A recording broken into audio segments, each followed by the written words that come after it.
painting as a child was a way to understand this world around me. I build the internal world to try to understand the external world.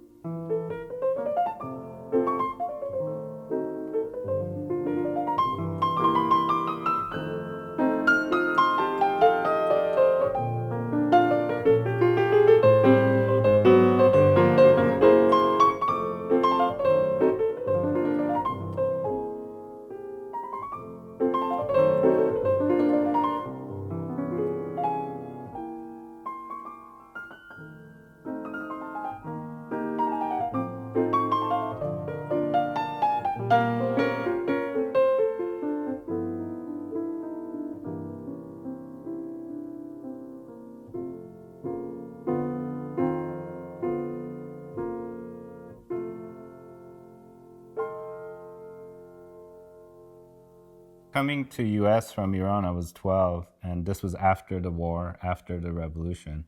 And my idea of America was New York, which is where I'm at now. But we moved to a suburb of San Diego, which was, to me, was a very strange place. I didn't understand it at all. And I think it was definitely like a culture shock, but at the same time, I think it gave me a way to, when I think about it now, it's like I'm able to see the world from all these different perspectives, because living in Iran before the revolution, living in Iran during the revolution, living in Iran after the war, and then coming to America, and the way like Iran views America, the way America views Iran. So it's like I could see through the bullshit of both sides, like through the propaganda in some ways. So I feel like it gave me a sort of a double think kind of situation to this day, where I can't fully commit to anything that I hear. I have to sort of do the research myself. But at the beginning when I came, I think I was just trying to understand and figure out this new culture I was in. I didn't speak the language, so I was trying to, so I think at that point I was, again, using drawing to try to understand what was happening. It wasn't so much that I was like, making paintings and such, but I was just using drawing as to, again, try to understand the world, try to understand this new place I'm in. And I think the art aspect didn't kind of become serious until I moved to San Francisco, and I started to hang out with a group of graffiti artists. And that was really interesting to me, because, and not so much like people that were, writing your name on the walls and such, but mostly I was like interested in people such as like Barry McGee, who was making political statements. You walk around San Francisco and he was making images that were making statements about the state of things, and that resonated with me, and that was really interesting to me. So I feel like when I got into that, I felt like I was finally like part of a community of artists that I really respected, but also then it led me to move to New York and go to art school and take it serious from there.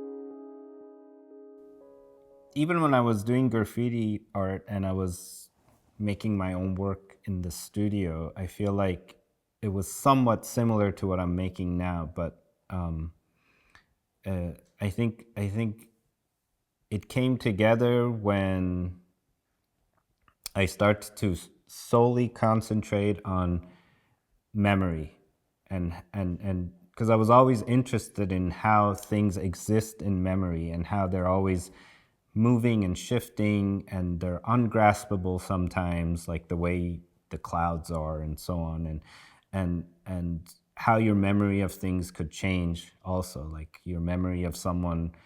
If you think about somebody, like part of it is there and part of it is in fragments in some ways. And I think I just wanted to be true to the way I imagine and remember things. And that was really like hard for me before going to art school to try to articulate and bring out. And once I kind of understood a little bit how that works, I mean, it's like it's a work in progress for sure, but I was able to sort of like not think so much about reference. I think once I let go of using reference and using just memory, sound, and also like, again, stepping into the unknown and letting it, the painting, let the medium sort of dictates where it wants to go, that's when like I felt like this magic is started to happen, you know, for me.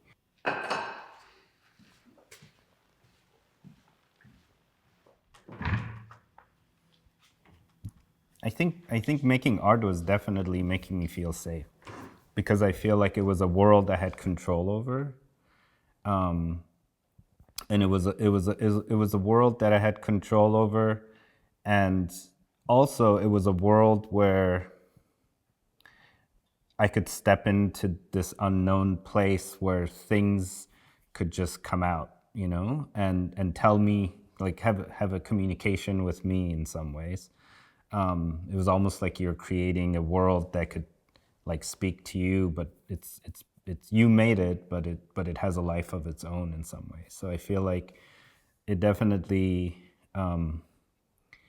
created a safe place for sure.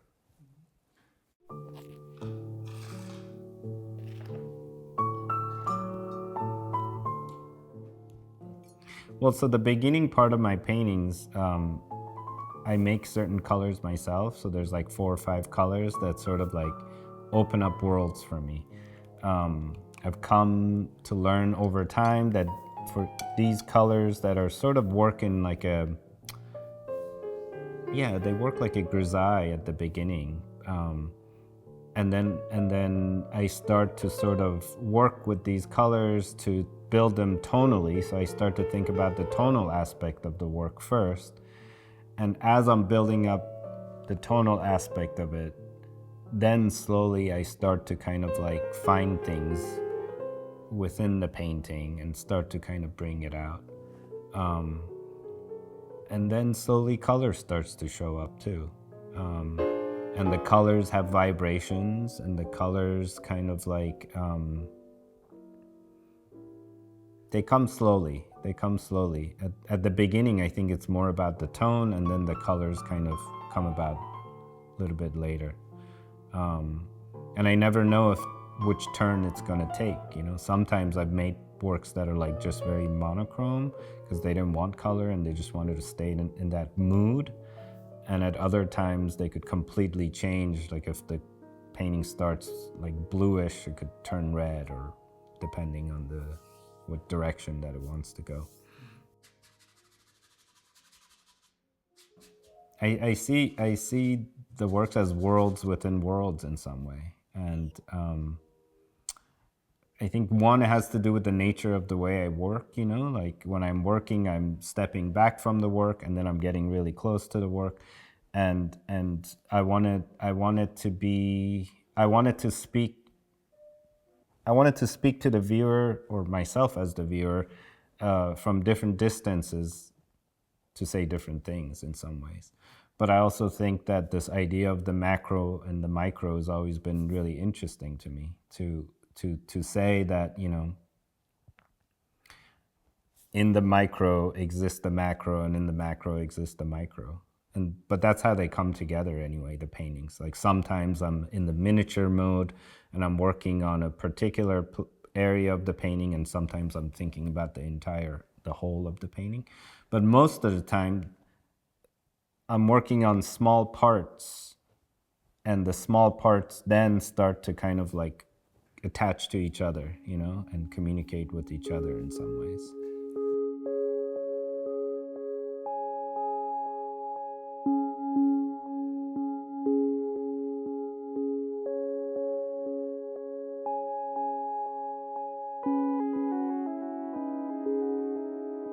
I guess the word that I always go back to is encyclopedic. I'm not sure if that's the right word or not, but it's something that I notice with things I like, that within it, like if going to literature, if you think about like Borges, or if you think about Umberto Eco, it's like there's an entire world in there, and once you start to understand what their interests were and how they took from different pieces and put it together to create these worlds is something that I've always been interested in, this sort of like, I guess, world building sort of space where you bring in all these different interests you have, and not just interests, but experiences too. I mean, experiences and interests, and you put them all together, and then they end up becoming a new thing.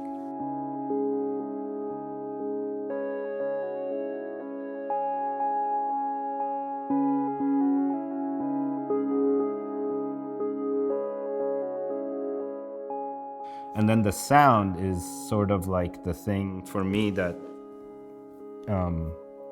it's the underlying structure, that it's like the composition of the whole thing. You have the rhythm, you have the notes, and they all kind of come together. And it for me, it's like when I'm in the midst of painting, is this sort of like sound aspect that helps me decide where things are going to be, where they're going, and if the rhythm is there, if the notes are making sense with each other, if the harmony is there, and so on. There's a way that the whole composition becomes like a orchestra, right? Like it's an orchestra, and it all kind of makes sense together. But then once your eyes focuses on different parts of the painting, then it's the notes. So you hear the notes, and then you hear the entire thing. And I could just keep doing this if I'm looking at an artwork. As I was saying, like when you're trying to take it apart, it's also the sound part too for me.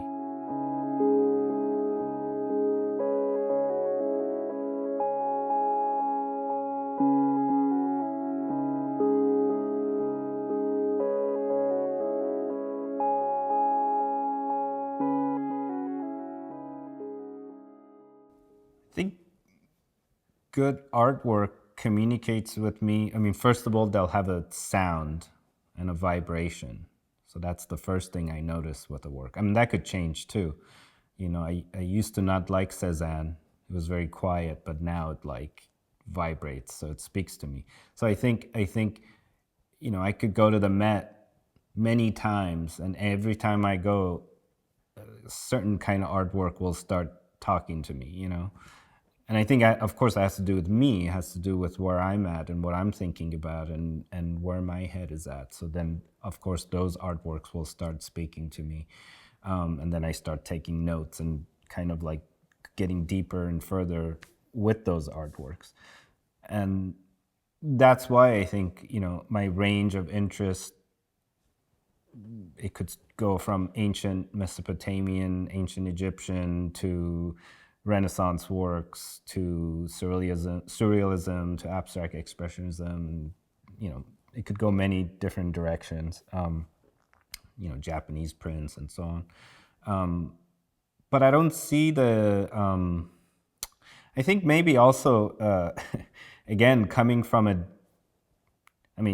now I've been in U.S. for many years, but coming from a different culture, I feel like you have a different view of looking at, let's say, some Renaissance religious paintings where, for me, I'm not religious, and I'm not like thinking about the context of the work. Of course, I know about it, but for me, it's more like the how. How many artists have done the enunciation, and which ones to me have succeeded because of the way they've created a visual space where it has this sort of like sound and vibration, and like the composition comes together beautifully and so on. So I think that's what I pay attention to mostly. Like works, paintings that kind of do that for me are ones that, not so much the subject, but how it was. And once you start to like dissect and understand more, it becomes even more and more and more interesting. Once you go down the rabbit hole to try to like take a painting apart and try to understand why is it working for me, that's the interesting part that I bring back to my own work. So I like to do that with works that I like. You start to like kind of take it apart and understand why it's working, and then use that in your own work in some ways.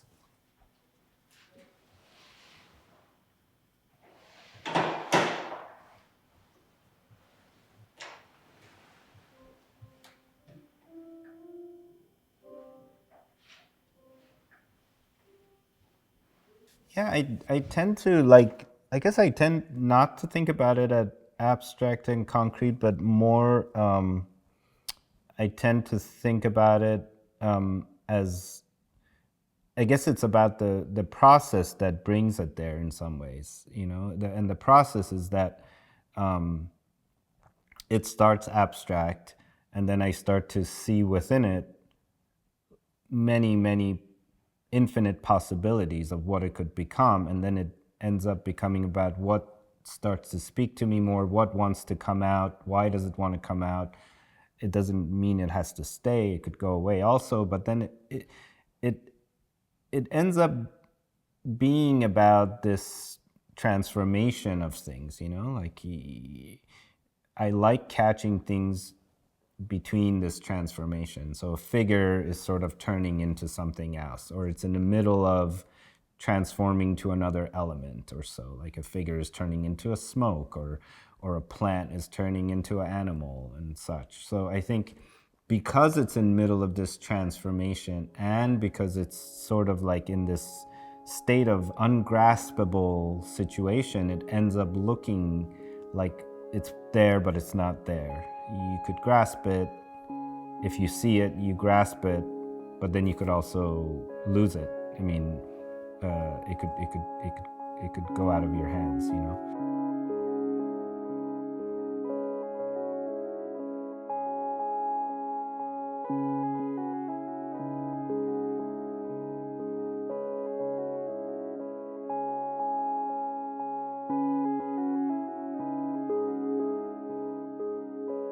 I ask myself that all the time, like, what could art do when there's chaos and madness happening? What is its role? I mean, I don't know, but I think when I think about, let's say, let's think about Guernica painting, for example.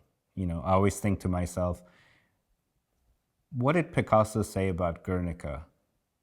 I don't know what he said. Does anybody know what he said? Does anybody remember what he said? I'm not sure. But we have Guernica, the painting, which keeps reminding us of this universal human suffering. We keep using it as like our visual idea of universal human suffering in some ways. So in that way, I think art could create a space where we could look at and learn from things that have happened.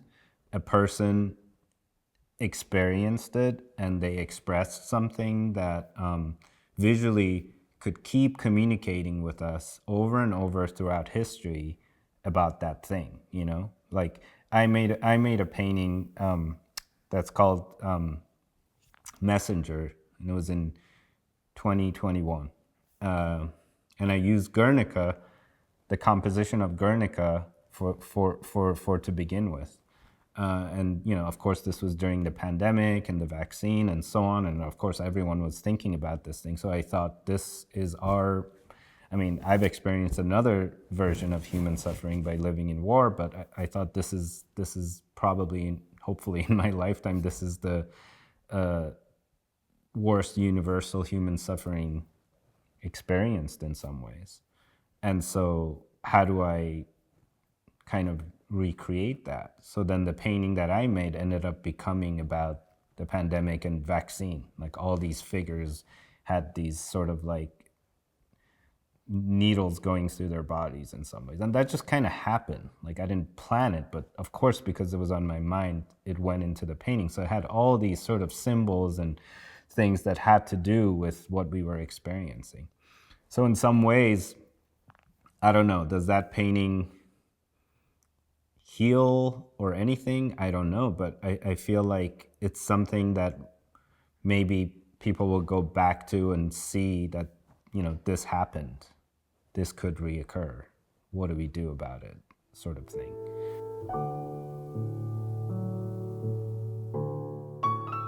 Yeah, I mean, I think in Brooklyn, where I am, I feel like this is, for me, home was always this in my mind in some ways, you know, a place where you have many people from many places, there's many dimensions to it. I feel like New York in some ways reflect the way I am, or maybe I was attracted to it because of that, or I don't know, but I think it's definitely, it feels more home than any other home I've ever had, for sure. And then the painting itself is another home for, you know, it's again, it's building these worlds. I feel like it's a home within a home in some ways.